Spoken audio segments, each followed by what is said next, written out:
SIR অর্থাৎ special intensive revision. আপনারা হয়তো সকলেই জানেন আন্ডার এডুকেশন থাকার ফলে বহু মানুষের নাম অ্যাপ্রুভাল পেয়েছে, আবার বহু মানুষের নাম কিন্তু ডিলেটেড হয়েছে। তো এখন কথা হচ্ছে ডিলেটেড যাদের হয়েছে তাদের জন্য কিন্তু একটা অপশন খোলা রয়েছে, যেটা হচ্ছে ট্রাইব্যুনালে আবেদন করা। এবার ট্রাইব্যুনালে আবেদন অনলাইনে অনেকেই করে নিচ্ছেন, সেই পিডিএফ আপনারা প্রিন্ট আউটও করে নিচ্ছেন, কিন্তু অনেকেই আছেন এখনও বুঝতে পারছেন না যে সেই যে ট্রাইব্যুনালে আবেদন আপনি করলেন অনলাইন কপিটা, সেটা কি আপনাকে এসডিও অফিস বিডিও অফিসে জমা দিতে হবে কি না, যদি দিতে হয় তাহলে সঙ্গে কোন কোন ডকুমেন্ট দিবেন, সমস্ত কিছুই আজকে আমরা এই ভিডিওতে দেখব যে কাদের জমা দিতে হবে, কাদের জমা দিতে হবে না, এবং জমা যদি দিতে হয় সঙ্গে আপনারা কোন কোন ডকুমেন্ট দেবেন, সমস্ত কিছুই কিন্তু আজকে আমরা A to Z এই ভিডিওর মাধ্যমে দেখে নেব। তো চলুন বেশি দেরি না করে ভিডিওটা শুরু করা যাক।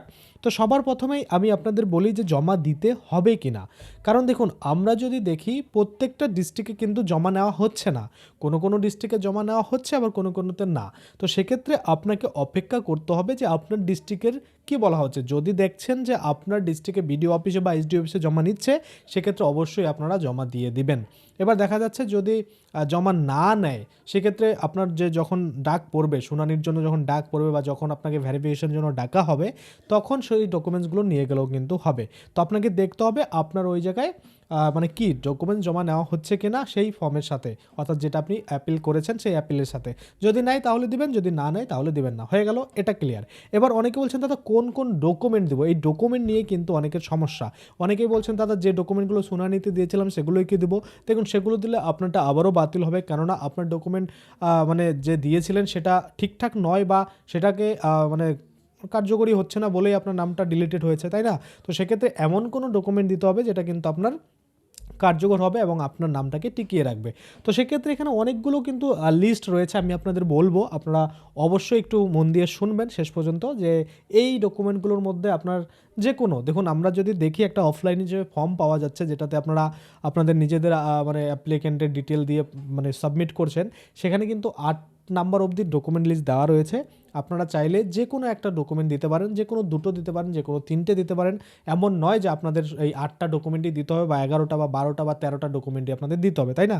আপনার কাছে যতগুলো অ্যাভেলেবল রয়েছে আপনি দেবেন, আর যত যদি অ্যাভেলেবেল না থাকে সেগুলো ছেড়ে দেবেন। আচ্ছা, এবার সরাসরি চলে আসি যে অ্যাপিল পিটিশনের সাথে যে নথিগুলো আপনাকে দিতে হবে বা যে কাগজপত্রগুলো আপনাকে দিতে হবে।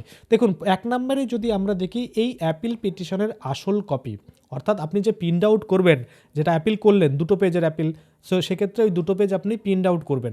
প্রিন্ট আউট করার পরে তারপরে আপনাকে কী করতে হবে, 2য় নম্বর পেজে দেখবেন একটা সিগনেচার রয়েছে, যে অ্যাপ্লিক্যান্ট তার কিন্তু সিগনেচার রয়েছে, তো সেখানে কিন্তু সে সিগনেচার করবে, এবং সিগনেচার করার পরে তারপরে কিন্তু সেটা যে ডকুমেন্টগুলো রয়েছে সবার উপরে কিন্তু প্রিন্ট করে দেবে। আচ্ছা, আবার অনেকেই বলেন দাদা অফলাইনে যে ফর্মটা পাওয়া যাচ্ছে সেটাকে লিখতে হবে। হ্যাঁ, একটা অফলাইনে ফর্ম পাওয়া যাচ্ছে, সেখানেও আপনি চাইলে কিন্তু আপনার তথ্য ভরে সেটা সবার উপরে রেখে তারপরে অনলাইন অ্যাপিলটা রেখে তারপরে পরপর ডকুমেন্টগুলো আপনি অনায়াসে সাজিয়ে দিতে পারেন। আচ্ছা, 2য় নম্বরে যদি আমরা দেখি, আপনাকে কিন্তু একটা মনে করুন ডিক্লারেশন দিতে হবে, বা আপনাকে একটা আবেদন জানাতে হবে, বা একটা লিখিত লিখতে হবে। যদি লিখতে পারেন তো খুব ভালো, যদি না লিখতে পারেন তাহলে কিন্তু আপনারা যদি এটা নাও লেখেন তারপরেও কিন্তু হয়ে যাবে, কেননা আপনি অলরেডি ওই যে অ্যাপিল করেছেন অনলাইনে, সেখানে কিন্তু আপনি ডিটেলসে বলেছেন যে কেন আপনি আবেদনটা করছেন এবং আপনি কি চাচ্ছেন।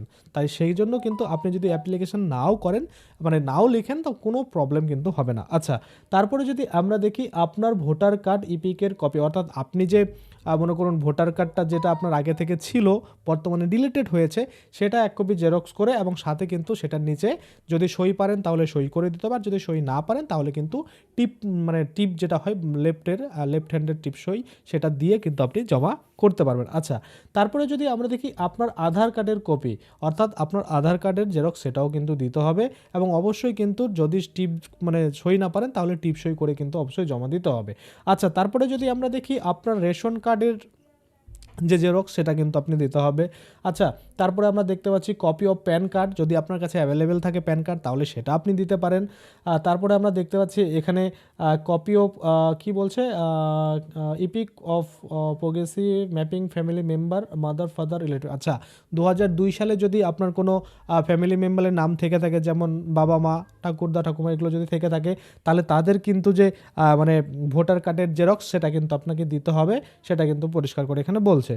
আচ্ছা, তারপরে যদি আমরা দেখতে পারি এখানে পরিষ্কার করে বলছে যে copy of relevant pages of electoral role showing family member entry, অর্থাৎ আপনার এমন কোনো মানে ডকুমেন্ট দিতে হবে যেটা আমরা ভোটার লিস্ট থেকে খুঁজে বের করে দেব, যেখানে কিন্তু আপনার যে রিলেটিভ রয়েছে তার নাম কিন্তু রয়েছে, বা আপনার যে ফ্যামিলি মেম্বার তার কিন্তু নাম রয়েছে। আমরা এমন দেখেছি অনেকের হয়তো দু ভাই রয়েছে, দু বোন রয়েছে, দু ভাইয়ের উঠে গেছে, দু বোনের উঠেনি, বা দু বোনের উঠে গেছে, দু ভাইয়ের উঠেনি, বা এক ভাইয়ের উঠেছে, আরেক ভাইয়ের উঠেনি, এরকম কিন্তু সমস্যা দেখেছি।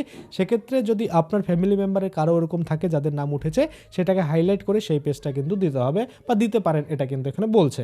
আচ্ছা, তারপরে যদি আমরা দেখি এখানে পরিষ্কার করে বলছে যে copy of electoral roll pages showing pre 2002 historical family entries, অর্থাৎ যদি অ্যাভেলেবেল থাকে আপনার কাছে সেটা দিতে হবে 2002 সালের যে লিস্ট সেটা, আর যদি না থাকে তাহলে কোনো সমস্যা নেই। আর অবশ্যই যাদের নাম বাদ গেছে তাদের তো থাকবে এটা, কারণ আপনি যখন ক্লেম করছেন যে আপনার নাম থাকার উচিত, তার মানে আপনার বাবার বা আপনার নিজের নাম কিন্তু 2002 সালের লিস্টে অবশ্যই রয়েছে, তাই না? সেক্ষেত্রে এটা কিন্তু আপনারা দিয়ে দিতে পারেন।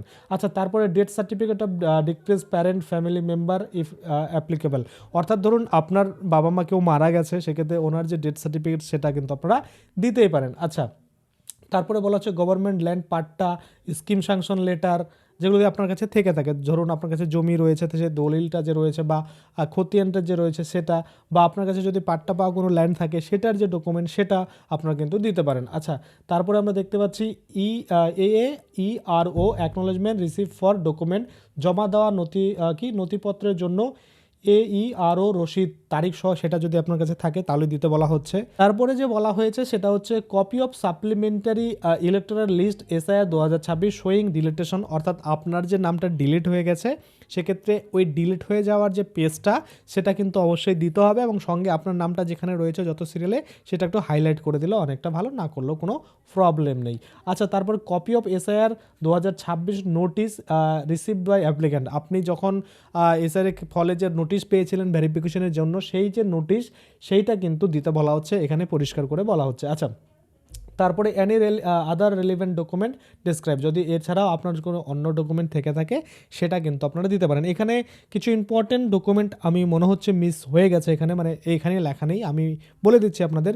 যেমন 2011 সালের যে জনগণনা হয়েছিল, সেই জনগণনার ফলে আপনাদের যে ফ্যামিলি চার্ট তৈরি হয়েছিল বা ফ্যামিলি রেজিস্টার রয়েছে সেইটাও কিন্তু আপনারা পঞ্চায়েত হলে পঞ্চায়েত, আপনার যদি এলাকা হয় গ্রাম সেক্ষেত্রে সেখান থেকে বার করবেন, যদি শহরে হয়ে থাকে তাহলে মিউনিসিপ্যালিটি থেকে বের করে অবশ্যই সেই ডকুমেন্টটাও কিন্তু আপনারা রেজিস্টার করে দিতে পারেন, বা সেই যে ফ্যামিলি রেজিস্টার সেটা কিন্তু আপনারা দিতে পারেন।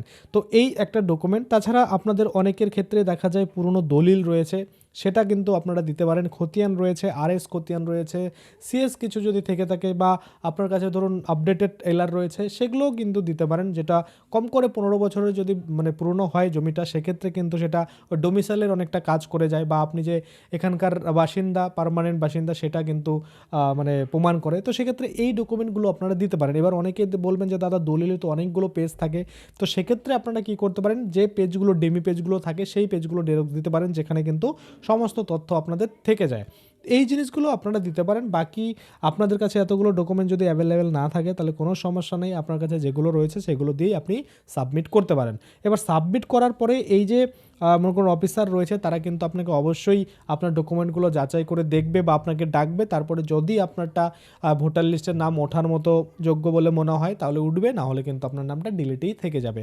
এবার কাদের উঠবে কাদের উঠবে না, এবার যদি আমরা আসি, দেখা যাচ্ছে আপনার বাবার নাম উঠেছে, মায়ের নাম উঠেছে, আপনার নাম উঠেনি, বা অনেকের ক্ষেত্রে উঠেছে যে আপনার বাবা মায়ের নাম উঠেছে, আপনার দাদার নাম উঠেছে, আপনার ভাইয়ের নাম উঠেছে, আপনার নাম ওঠেনি, সেক্ষেত্রে এগুলোর নাম কিন্তু উঠে যাবে। এবং কিছু কিছু ক্ষেত্রে আমরা দেখেছি বাবা মায়ের নাম উঠেছে, ছেলেগুলোর নাম ওঠেনি বা মেয়েগুলোর নাম ওঠেনি, সেক্ষেত্রে এই নামগুলোও কিন্তু উঠে যাবে। পর্যাপ্ত পরিমাণ আপনাদের ডকুমেন্ট দিয়ে শুধু প্রমাণটা করতে হবে। আশা করি আপনারা বুঝতে পারছেন। এছাড়া এই নিয়ে যদি আপনাদের কোনো সমস্যা থাকে অবশ্যই কিন্তু কমেন্টে জানাতে পারেন। যদি আপনারা ভিডিওটা ইউটিউব থেকে দেখে থাকেন তাহলে অবশ্যই চ্যানেলটাকে সাবস্ক্রাইব করে পাশের বেল আইকনটাকে এনেবল করে রাখবেন। তাতে করে কী হবে, যখন আমি এই ধরনের ভিডিও বানাবো সেটার যে নোটিফিকেশন সেটা কিন্তু আপনার কাছে পৌঁছে যাবে। এবং আপনি যদি ফেসবুক থেকে ভিডিওটা দেখে থাকেন তাহলে অবশ্যই পেজটাকে ফলো করে নেবেন। তো চলুন আজকের জন্য ভিডিও এখানে শেষ করছি। ধন্যবাদ।